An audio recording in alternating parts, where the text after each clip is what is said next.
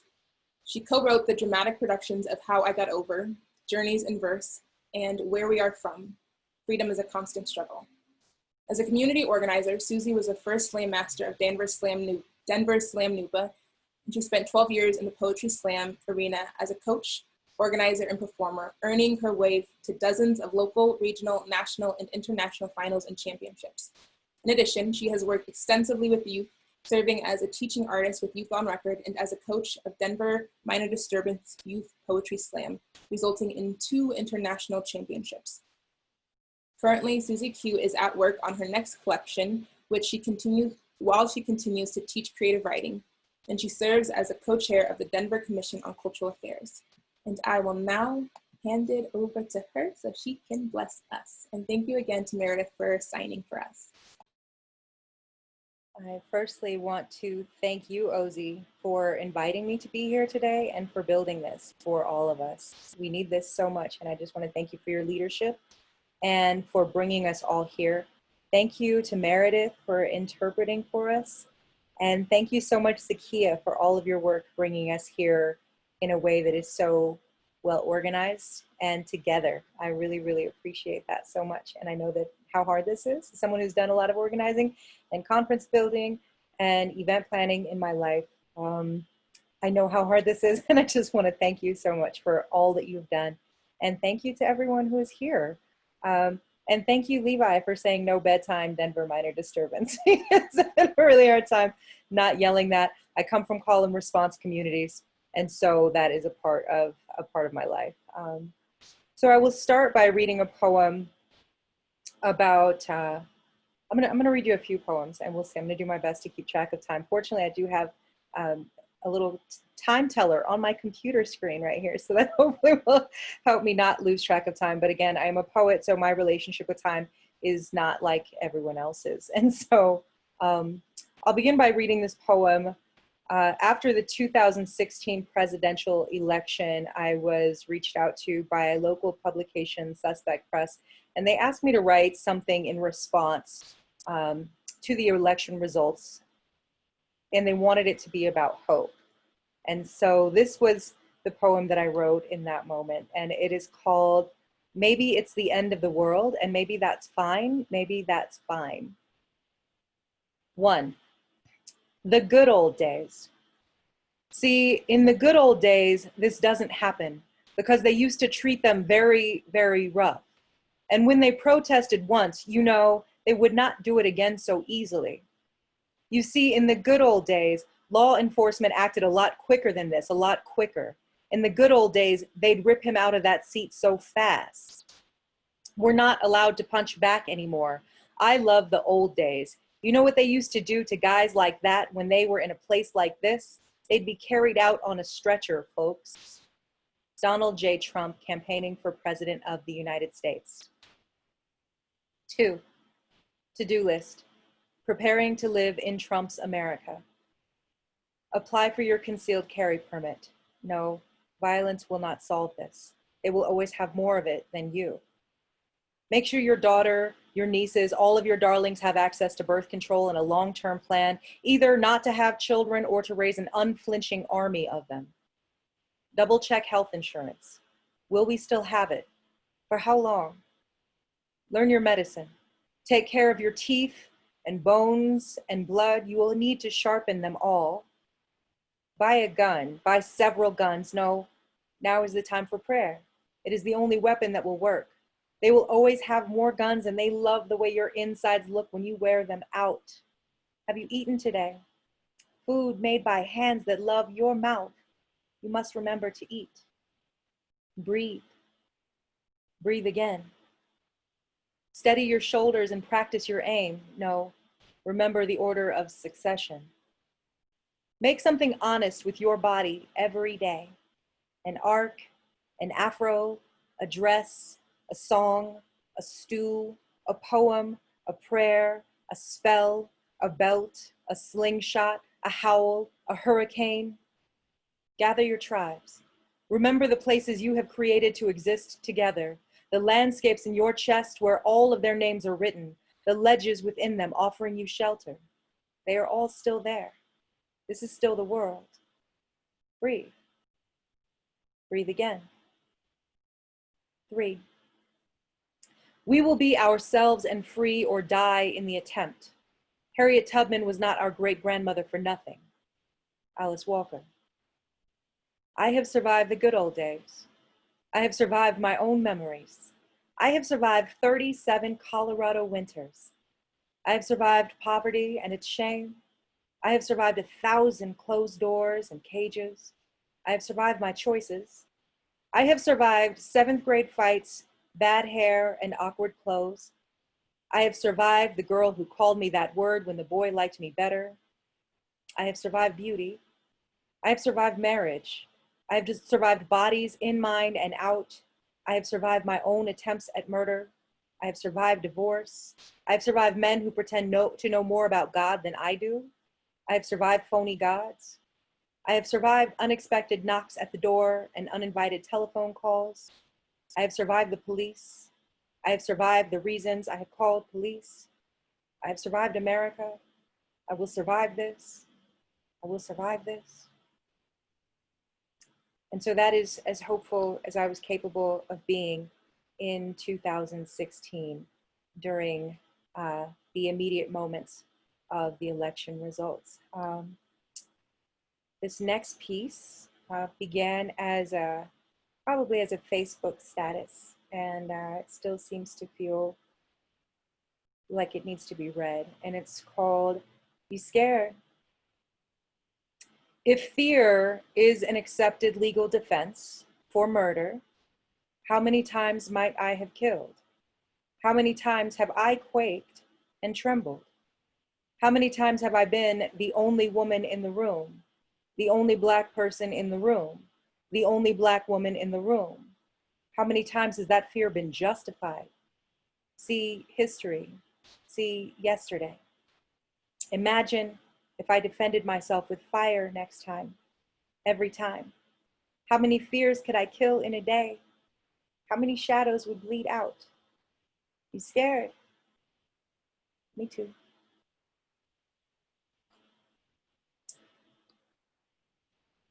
This next poem is one that I will read in response to, this is something I wrote in response to something someone said to me when I was in high school. And I read this poem nearly every time I read poems anywhere. I have found that I get a touch emotional, more emotional, I think, reading poems on Zoom than I do in person. So I've got a box of tissues nearby because sometimes I get a little choked up in reading my own poems. So bear with me and I appreciate you. This poem is called For Cedric.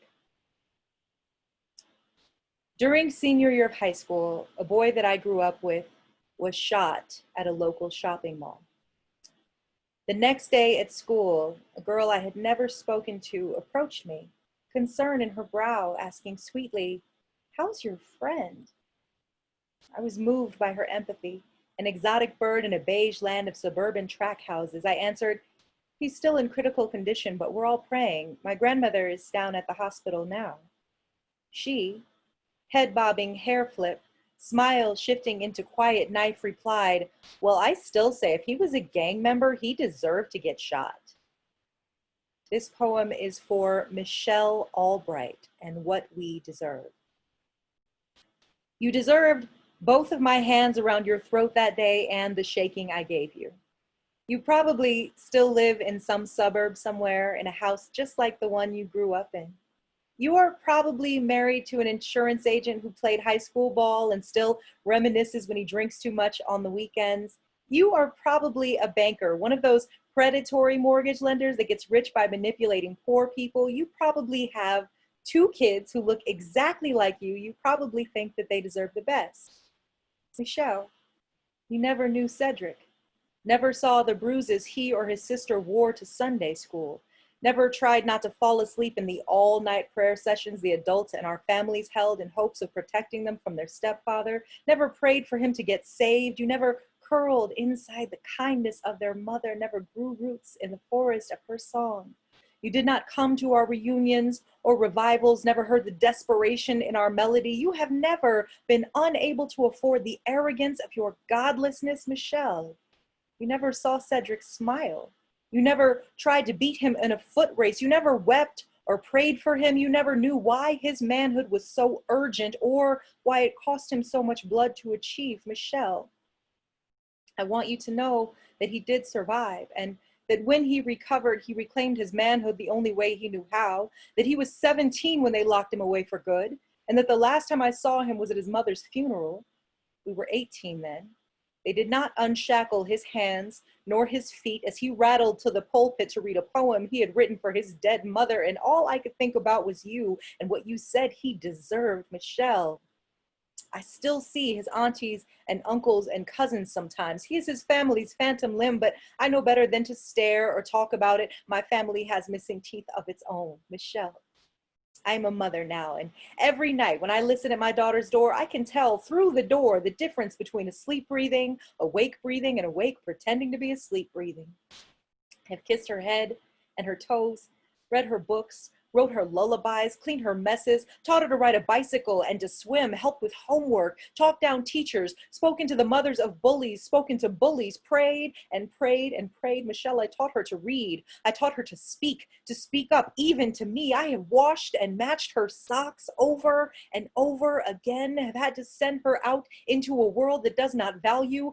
her life, that would tell her something about inferiority and it belonging to her, about her body and identity and it belonging to them, that pretends that Black lives are not as carefully cultivated as white lives, as if she is not the most loved child that has ever lived. Michelle, I wonder what you think she deserves, Michelle. I know Cedric's mother felt the same way about her son that I do about my daughter, Michelle. What do you teach your babies, Michelle? Do you know what a victim is? Do you think they always look like you, Michelle? Have you ever felt like a statistic, Michelle? Do you know they make whole juries just like you, Michelle? Do you know the smack of a gavel can crack a spirit in half, Michelle? Do you have a spirit, Michelle? We all deserve better than this. Even you.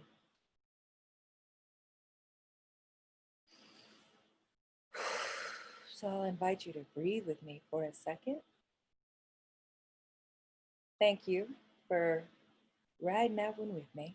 I did manage to not burst into tears, which does happen from time to time when I read that poem. Thank you very much for that. I also want to share this piece is a bit newer. And it's a tribute to my grandmother. And this piece is called "The Laughing Barrel Must Have Been Cobalt Blue." And if you're not familiar with the term laughing barrel, highly recommend exploring that and what it meant. But essentially the legend of the laughing barrel comes from when African people were enslaved here in the United States and were not allowed to laugh. And so there's the myth, in the legend is that people would put their heads inside a barrel and laugh into it. And so the story of those barrels and what they became and what became of them, containing all of this laughter. And so the laughing barrel must have been cobalt blue.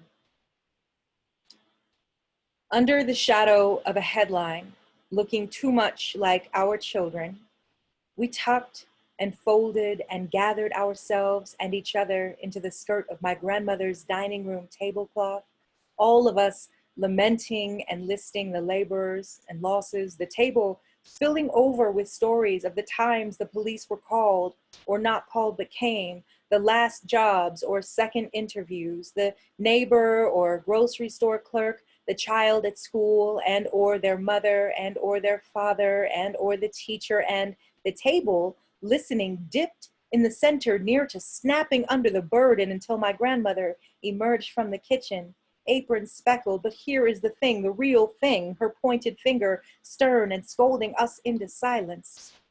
Would any of you want to be anything other than what you are?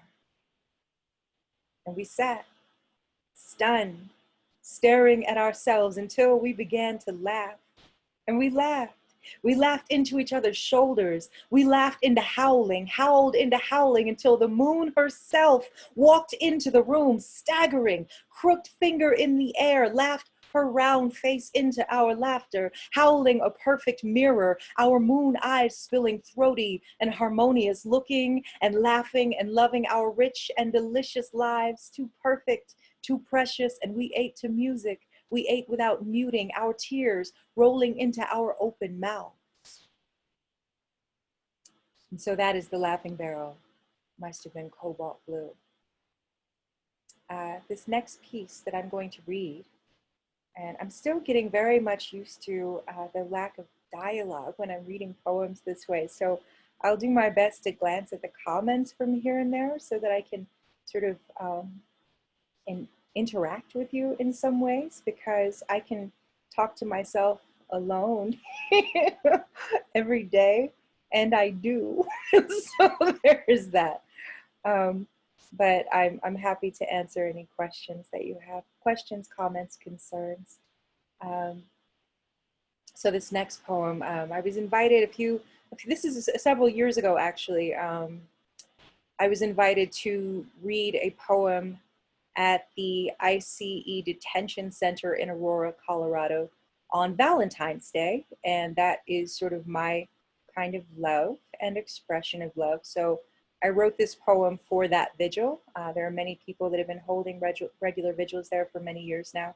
And so as a part of that, I was asked to come and read this poem. And so this is called I Do Not Know How to Love You in English. I cannot tell by its rhythm where this heart was born. It is only music, pulsing through palms. We know this when we hold hands. Let whispers tickle ears, whatever language they assume. I do not know how to cry in English. No sé cómo llorar en español. Tears are born world citizens. They do not need to speak to find each other, to rush into rivers that cannot be dammed. I will not ask the wind where it is from. It would only answer with its coming and going, does not recognize these fences or lines, does not even see them. I will not ask the monarchs for a passport, will not pinch them from the air and pin them for their passage, will not shoot them as they fly away. I will not shush the roaring seas beating upon the border from another nation's shore, will not pretend its origin is worth less or more. We are, each of us, worth our weight in water or in papeles. I will not ask each grain of sand from whence it came, will not interrogate the sediments and segregate them by shade. I will not cast a net around the beaches. I do not know how to love you in English. No sé cómo te amo en español, only know that all life begins with love. They cannot be walled or conquered. I will not ask love where it is from, only know that it resides in me, in the descansos dotting the desert. I do not know what language bullets speak, have only ever heard them whisper past my head in words I do not wish to remember or repeat, would rather press palm to palm and whisper poems. Give us your tired, your poor, your huddled masses yearning to breathe free. Would rather smile, warm as stew-filled belly and break bread. I will not ask the flames I cook with for identification when they burn more orange than red, white, or blue, as I do not know how to eat in English. No sé cómo comer en español. I do not know how to breathe in English. No sé cómo respirar en español. I do not know how to bleed in English. No sé cómo sangrar en español, but I think it is the same. Creo que es lo mismo con mis palabras y con mi lengua rota. Lo trato hablar with my words and with my broken tongue. I try to speak.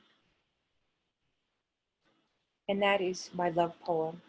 I believe that all poems are love poems, at least mine. I think they've got to come from a place of love. And I think that's where most art gets born from. So that's a love poem. They're all love poems. Sometimes people feel hit by them in a different way. But all of it, I believe, is an exploration of love.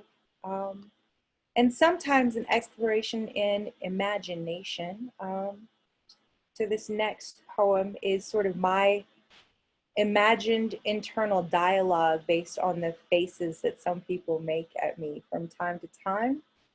And so this poem is called Some People Like Me Better as an Idea. The woman downtown in the coffee shop fills her face with alarm. You are the future I am afraid of. What if I am evaporating into the past?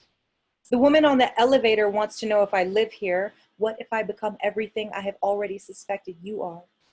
The woman across the street calls the police to report my presence. Why do you have to tell the whole internet every time these shaking fingers dial 911? The woman in the mailroom wants to know how I got this job. Can't this fear be between us? Someone's got to do something about all this fear. The woman at the suburban mall closes the door when she sees me approach. Don't you feel me feeling it? Isn't it your job to feel my feelings? The woman at the bar runs her hands through my hair. Isn't that solidarity? Isn't that what you call intersectional? The woman at the airport tries to cut the line. Why can't you just stand a few blocks behind me where I don't have to see you? The woman at the bar runs her hands along my backside. Can't you be a little ugly or at least try to be my version of pretty? The woman on the sidewalk afraid to look up. Why don't you smile first or move out of the way? Why are you always in the way? Why aren't you sorry for scaring me? What if I start to cry? Where will you hide? Don't you know my tears get people like you killed? And that's an exploration in imagination. Also a love poem for me. And that is also where some of those poems come from. Granted, it is only my interpretation of the faces that they give me from time to time, but I do think it's very important that we use our imaginations as well. And so in an imagination of the future, I'll read these last two pieces. And this is maybe little bit of a surreal poem that is a conversation between the past and the future, I think. So it's called I Used to Bite When I Was Little. Do you see my face split into smile? Every crease a debt I am owed. Watch, I open my mouth clean over the top of my head, shimmy out my skin. You feel that hair outstretched on the back of your neck, that chill straightening your spine, the hair on your arms raising. That's me, collecting. Come closer. You can smell the God on my breath. Honey laughs. I can't even remember how many times I have died and come back. Walk between worlds so smooth, they are inseparate. Do you hear that siren howling? Does it ask you also to forget my name? Buff the calluses from my feet. Sweep my wet clay footprints on my way out the door. Or yours. My blood knows my voice. Been opened enough to know how to hunt and gather my sharps into a salve of body. Split and spilt into a daughter. Softed into mother. Scabbed back into wondrous scraps. My rugged feet sing salvage yard. Fluent in fertilizer. Hunger always finds its way in the dark. Haven't I died 1,000 times? Imagine myself as light screaming back into this dense and tiny knuckle. Haven't I made myself a map of whispers? Don't I chant my way snatching, this is mine, this is mine, I am mine, I am mine, my name is mine, my name is mine, gleaming. Forgive as a form of erasure. Breathe in, out. I'm a till you do right by me type of miracle. One day, my great-grandchildren will stroke your bones tenderly as they tell the story of your self-destruction. You hear that? This empire of broken dog teeth, snapping the bone. So thank you for bearing with me on a relatively surreal piece. And I'll close with something that is more narrative. And so I was working with some friends who actually heard a couple of them. I think, well, you heard Bobby Lefebvre on the first day. And then also you literally just heard a song from Carrie Joy and such called Melanin. And so those three, and also our friend Kristen Adele, who's now residing in Ghana, created a festival around liberation, right? And so it was called Interfest, and it was an ideas festival celebrating liberation. And part of that, I led a writing workshop, and often in my workshops, I write along with the folks in the workshop. And so part of that was really imagining a future, imagining a liberated future, and that was a lot of what the discussion was about. And so this is the piece that emerged for me in that workshop. And I think it's very important that we don't let our imaginations atrophy. We must remember why we do the work that we do, why change is necessary, and what's possible, right? Toni Cade Bambara, I quote her all the time, right? The role of the writer is to make the revolution irresistible, yeah? And I think about that regularly, like remember that we're working towards something really sweet and beautiful. And some of us haven't imagined that yet, and I'm not sure I had imagined it until maybe a few months ago. So, so this piece is called We Sang Ourselves Free. We didn't always know we would win, just that we would do whatever we had to in order to get free. We used to sing softly to each other, to ourselves, hum low under our breath to remember our voices in places we were unwelcome. We danced in secret. We laughed silently across rooms, taking our quiet joys and tucking them into our pockets like perfumed handkerchiefs we could smell later when we needed to remember. One day, we saw the first rose bloom in years when we sang the low notes we'd been singing since before time had a name. We got louder. More people joined in the song and the grasses awoke from their slumber. The wolves came and sat at our feet, weeping. The rains came down and the trees remembered us. We began again and we knew God was listening. And the rains came the way they come, slow and sweet at first, washing the old ash and dust to the rivers. Then again there were rivers where we washed our hands and feet, where we washed each other's hair, where we sang our old songs and the earth heard, answering in heather and pine. And she answered in the day's harvest, yellows spiraling into violets, sweets wrapping themselves in spicy oranges and fuchsias tumbling over each other to embrace the sour and soft fruit of each other. We ate and grew fat again. We all fell madly in love and raised perfect children, the sort of perfect that brought us into each day laughing.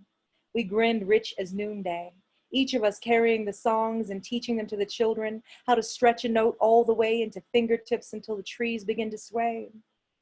You feel that? We said to each other, our hairs standing to answer the electric air. Yes, we all answered. Yes. Thank you so very much for having me.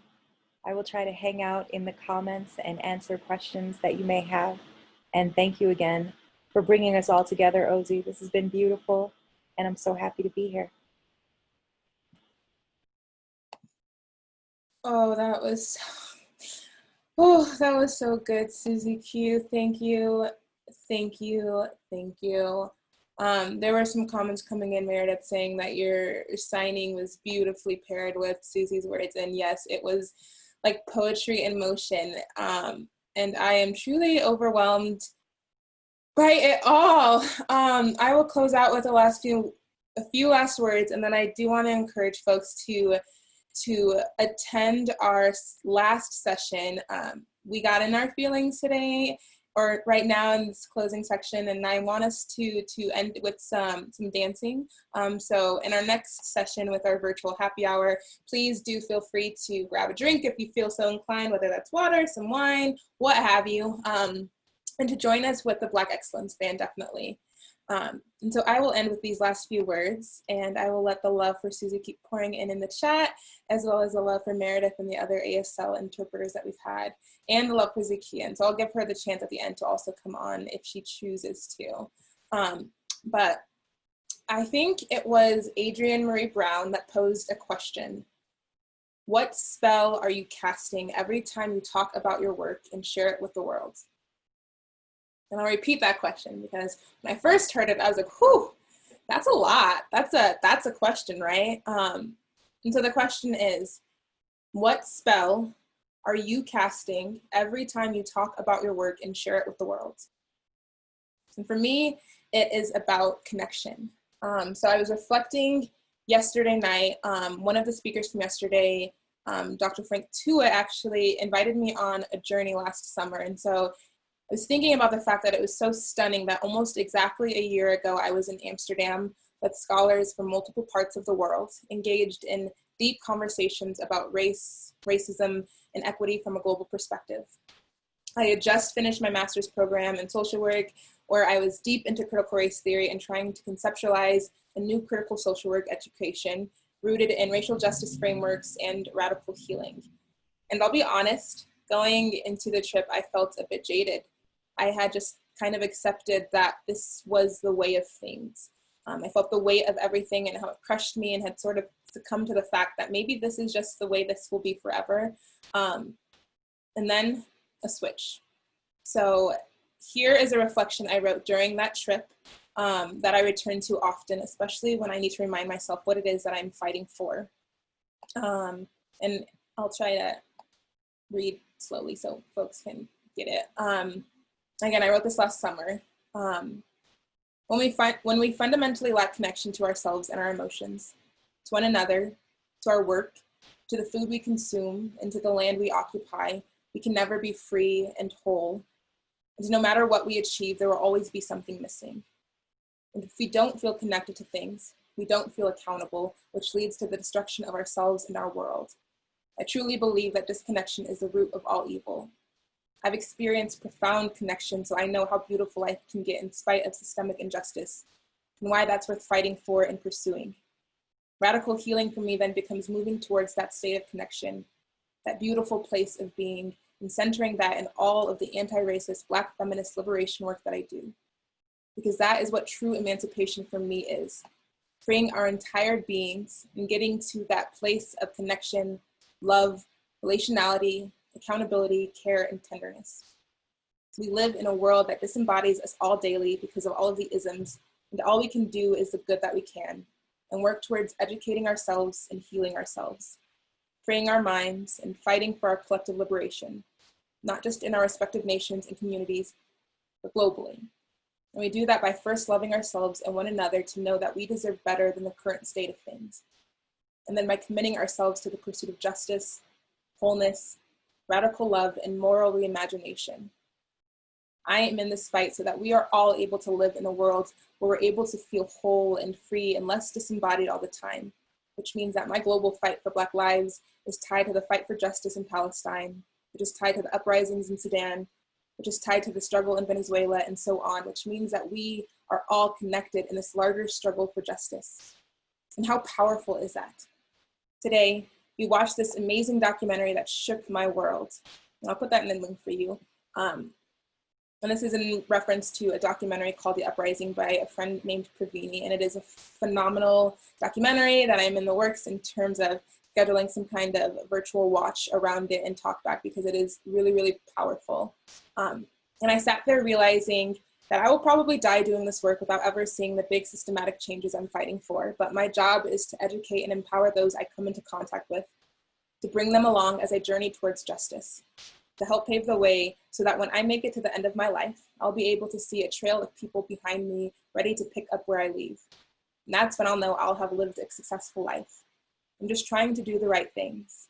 I realize I can't change the world in its entirety, but every day I can wake up and choose to make right decisions that are good and just, and trust that each of those tiny decisions ultimately add up. And so that was a reflection from last summer.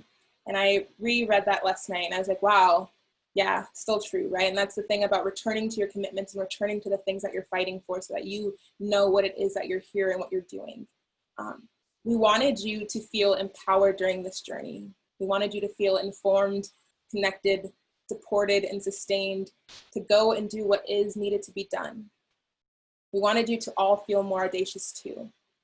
I said at the beginning that the intention was for us to co-create new ways of moving through our workplaces, new work environments that are rooted in racial justice and centered around the well-being of all employees, but specifically the ones most in need of it. I believe some of those seeds of co-creation have been planted, and I am so excited to watch them take root and to share its bountiful harvest with all of you. To thank you for showing up as your full selves, for learning with me, for laughing with me, for crying with me, for teaching me, and for trusting me to facilitate this. I feel so transformed by this experience and so deeply grateful to everyone who helped make this happen. From the participants, to the panelists, to the planning team, to the funders, thank you from the bottom of my heart for it all. And major shout outs to the interpreters, to the poets, to everyone who helped share space with me this week. So I will close by reminding you all that we have a post-symposium survey that we would love for you to fill out, and that we will be moving in a few minutes after I, dry my face and get some wine, and we will be doing a wonderful performance with the Black Excellence Band. Again, thank you, thank you, thank you, thank you, thank you from the bottom of my heart for this journey.